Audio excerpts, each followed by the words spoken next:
ایسے فسادی لوگوں سے اللہ فرماتا ہے تم کوئی موالات محبت ہرگز نہ رکھنا، اور جو ایسے لوگوں سے محبت رکھتا ہے وہ بڑا ظالم ہے۔ اللہ نے فرمایا جن لوگوں نے تم سے لڑائی نہیں کی، قتل و قتال نہیں کیا، اور نہ تم کو تمہارے گھروں سے کبھی نکلنے پر مجبور کیا، تو اللہ تعالیٰ ایسے لوگوں سے تمہیں ملنے جلنے سے منع نہیں کرتا۔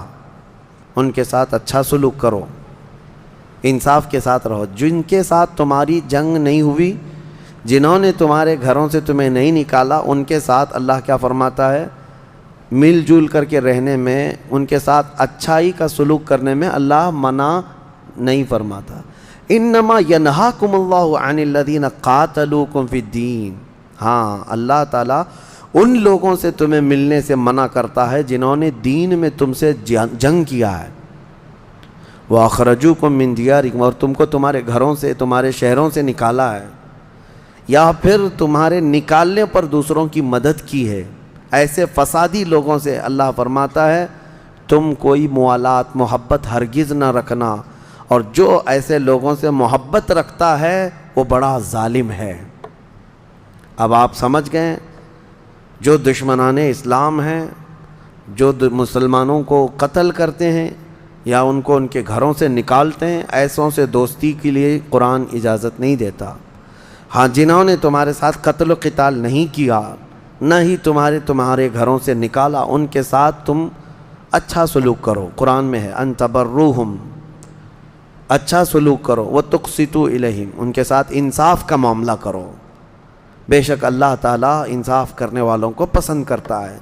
یہ دونوں آیتیں ہمیشہ یاد رکھنا چاہیے، ورنہ یہ نکالتے ہیں ایک آیت اور ہر جگہ بیان کرتے ہیں کہ قرآن میں جو ہے کافروں کو مارنے کا حکم ہے، قتل کرنے کا حکم ہے، کافروں سے دوستی نہ کرنے کا حکم ہے۔ یقیناً کون سے کافر؟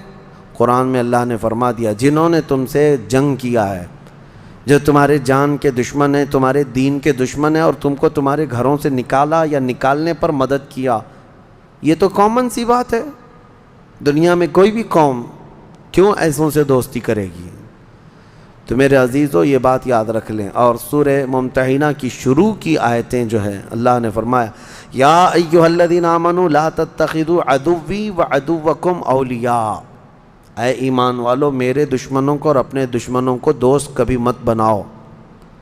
تلقون الیہم بالمودۃ وقد کفروا بما جاءکم، تم ان کے لیے محبت پیش کرتے ہو جبکہ وہ اللہ کی نعمت آیتوں کو جھٹلا دیتے ہیں جو کچھ آیا ہے، اور جنہوں نے رسول کی دشمنی کی ہے تم ان سے دوستی بگاڑتے ہو۔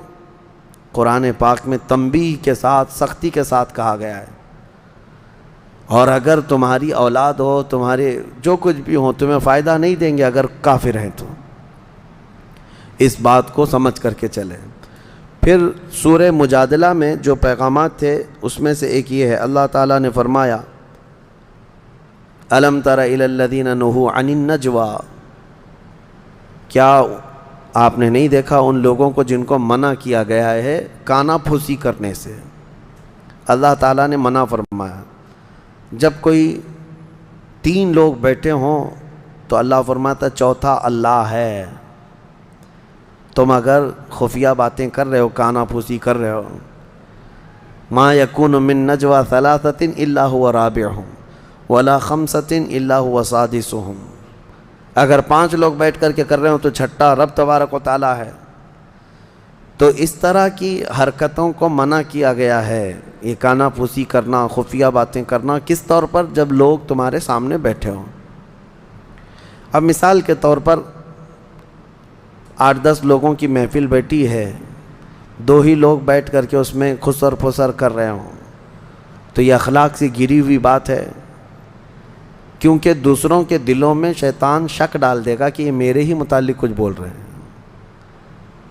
اور ہر ایک یہی سوچنے لگے گا کہ یہ میرے خلاف پلاننگ چل رہی ہے۔ اس طرح کی حرکت کرنے سے پرہیز کرنا چاہیے، بچنا چاہیے۔ اللہ تعالیٰ نے فرمایا کتب اللہ لأغلبن انا ورسلی، اللہ نے یہ لکھ دیا ہے کہ اللہ تبارک تعالیٰ فرماتا ہے ضرور ضرور اللہ ہی غالب آئے گا اور اس کے رسول غالب آئیں گے۔ اور پھر یہ ایک آیت یہ بھی میں آپ کو سنا دوں، لا تجد قوما یؤمنون باللہ والیوم الآخر یوادون من حاد اللہ ورسولہ ولو کانوا آباءہم او ابناءہم او اخوانہم او عشیرتہم۔ اللہ فرماتا ہے محبوب آپ ایسے لوگوں کو نہیں پائیں گے جو اللہ پر اور آخرت پر ایمان رکھتے ہوں۔ ایسے مومنین کبھی بھی اللہ اور اس کے رسول کے دشمنوں سے دوستی ہرگز نہیں کریں گے، چاہے ان کے باپ ہوں، چاہے ان کے بھائی ہوں، چاہے ان کے خاندان والے ہوں، چاہے ان کے بیٹے ہوں، دوستی نہیں کریں گے۔